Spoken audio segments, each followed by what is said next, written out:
oh, that was another thing I was gonna tell you. My mother had a friend. Now, my mother was fortunate enough that she got, when the babies came along, they would put the crib next to their bed in the bedroom.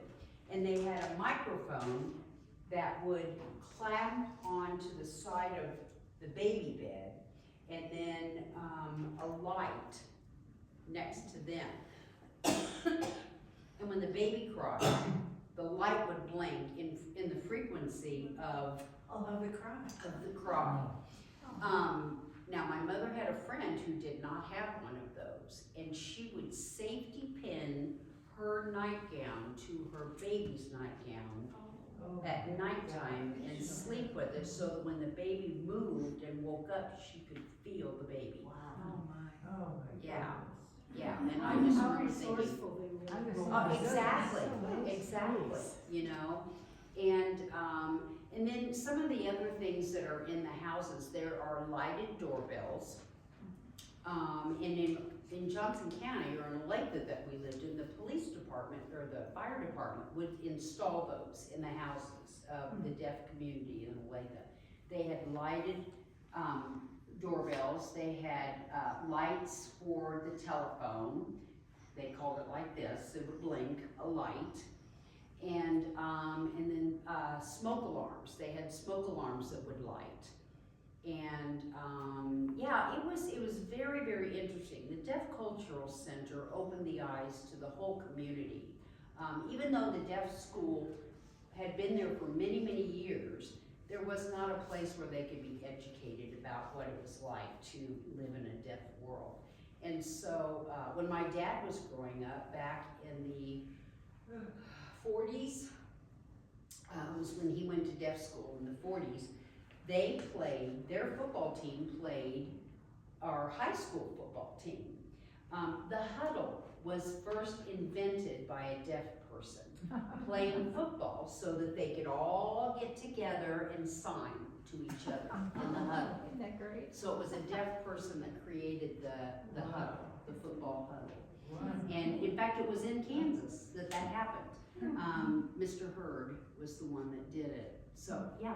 I remember what's the dancing show where the people dance all the time, and there was a very a completely deaf person, a gentleman, and he was the guest, and he was able, so therefore he never heard the song, never knew the song, and yet he danced like he was Fred Astaire.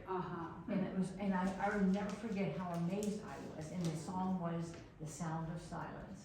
Oh my gosh, goodness. yeah. Wasn't that beautiful? Yeah, And then he ended yeah. up going over to the piano, and the piano blew up. It was like the Oh, end, wow. you know. But it was Wow. amazing how they all Yeah. put that together. But to see him do that Yeah. with that music Without- was yeah. so moving. Yeah, there is there's a lot of that is a vibration type thing, and they can hear the vibration.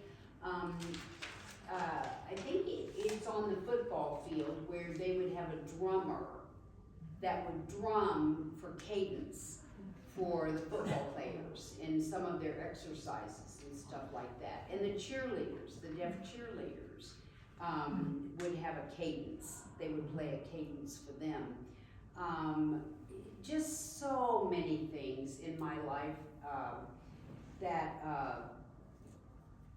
I remember that I could tell it was time for my dad to come home before I even could tell time by Mom would always put the coffee pot on. And so I just little things in my, now that doesn't really have anything to do with her being deaf, but there just was, yeah.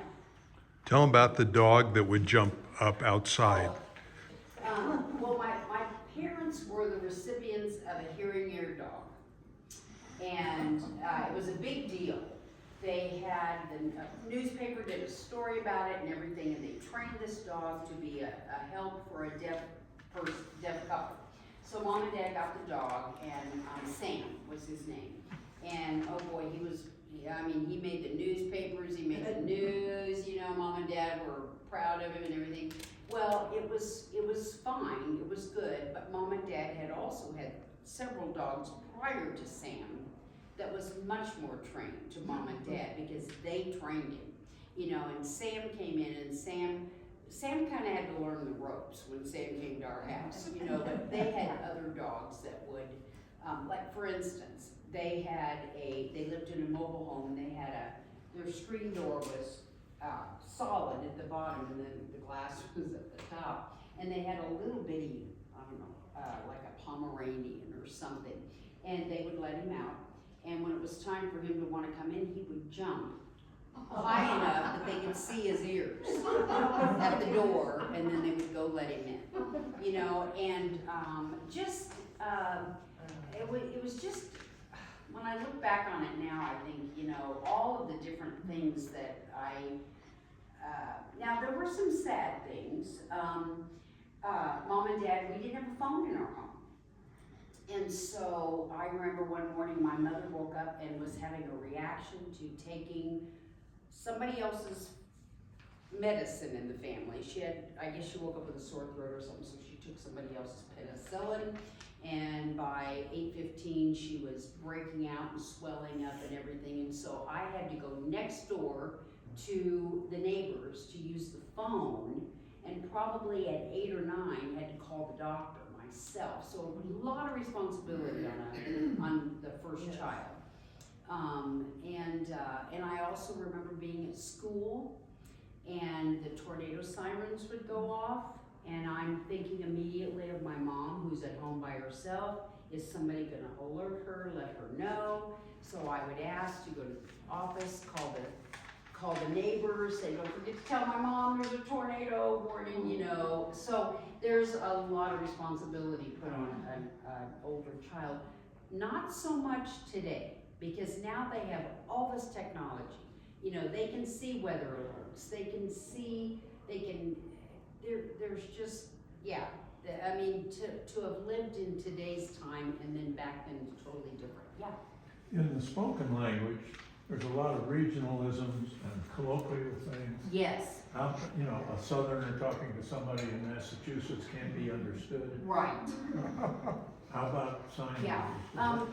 From different areas and parts of the country, some of the signs are different.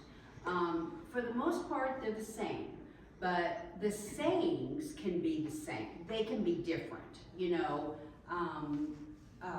but not so much as verbal language. I will tell you that facial expressions are very, very important. Like, you know, like you could say to somebody, I am tired, you know, or you can just say, I'm tired, you know, so then you get the difference, like, oh, I'm exhausted, you know, or I'm so sad, you know, or I got a lot of money, you know, like your billfold is back here in your pocket and it's like, woo, I got a lot of money back here. So facial expressions mean a lot, you know. Usually deaf people are very animated. They're very, you can almost read their minds because they're just very, very, very animated. So, yeah, anything else? I don't really think I've taught you a lot, but I've kind of enlightened you. But this is a great little book. And your signs, you can learn the sign. Remember your name sign. Yes. What's the name of the author on that? The name of the author is edited by Laura